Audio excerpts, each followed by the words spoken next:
भाग 1। एक आम रात। रात के सन्नाटे में दिल्ली की सड़कों पर गाड़ियों का शोर थम चुका था। हवाएं धीरे धीरे बह रही थी और किसी अजनबी की खामोशी जैसी चुप्पी हर जगह छाई हुई थी। पंकज एक सरकारी अफसर था जो अपनी दिनचर्या के अनुसार एक आम रात में सोने जा रहा था। उसने कमरे की बत्तियां बुझाई और अपने बिस्तर पर लेट गया। बस कुछ घंटों की नींद और फिर कल का दिन शुरू, उसने सोचा। लेकिन कुछ अजीब हुआ। आधी रात के आसपास पंकज की नींद अचानक खुली। उसके कमरे का दरवाजा बंद था, लेकिन वह महसूस कर रहा था कि कोई अंदर आकर खड़ा है। उसने घबराते हुए कमरे में चारों ओर देखा, लेकिन कुछ नजर नहीं आया। तभी उसके फोन की स्क्रीन जल उठी। एक अजनबी नंबर से कॉल आई थी। पंकज ने बिना सोचे समझे फोन उठाया और दूसरी तरफ एक ठंडी आवाज सुनाई दी। तुम अकेले नहीं हो, पंकज। भाग 2। रहस्यमयी कॉल। पंकज का दिल जोरों से धड़कने लगा। ये कॉल इतनी रात में क्यों आई थी? और वह आवाज किसकी थी? का कोई है? पंकज ने कांपते हुए पूछा। तुमने अपनी आंखों से जो देखा उसे सब भूल जाओ, वरना तुम भी उनका शिकार बनोगे। कॉल पर आवाज सुनाई दी और तभी फोन कट गया। पंकज सिहरते हुए फोन को देखते हुए बिस्तर से उठ बैठा। उसे समझ नहीं आया कि ये कॉल किसने की थी, लेकिन उसके मन में डर था कि कहीं ये कोई बदला लेने वाली शख्सियत तो नहीं थी। भाग 3। गुमशुदा आदमी। अगले दिन पंकज ने अपने दोस्त और पुलिस अधिकारी समीर को मामले के बारे में बताया। समीर ने उससे कहा, यह कोई मजाक नहीं हो सकता पंकज। हो सकता है कि ये कॉल किसी खतरनाक आदमी ने की हो जो तुम्हारी जान के पीछे हो। समीर ने पंकज को सलाह दी कि वह पुलिस को पूरी जानकारी दे और अगर फिर से ऐसी कोई कॉल आती है तो तुरंत सूचित करे।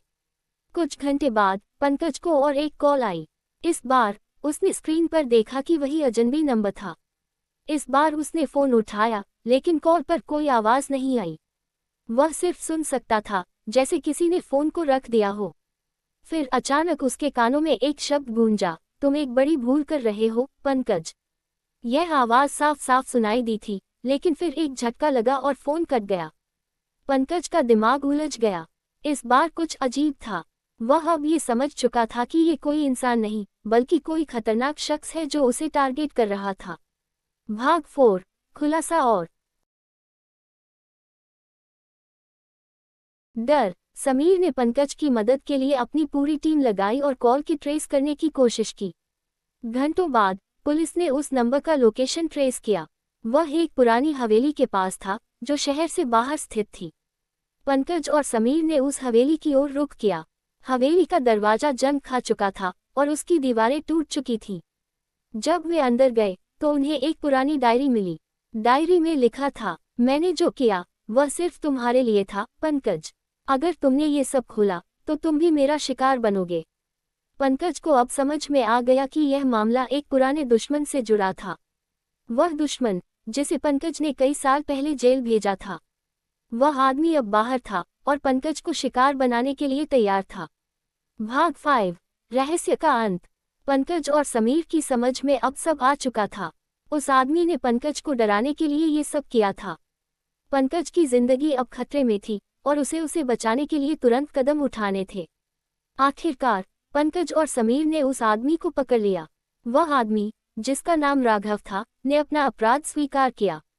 राघव ने कहा, तुमने मुझे जेल भेजा था और अब मैं तुम्हें डराना चाहता था।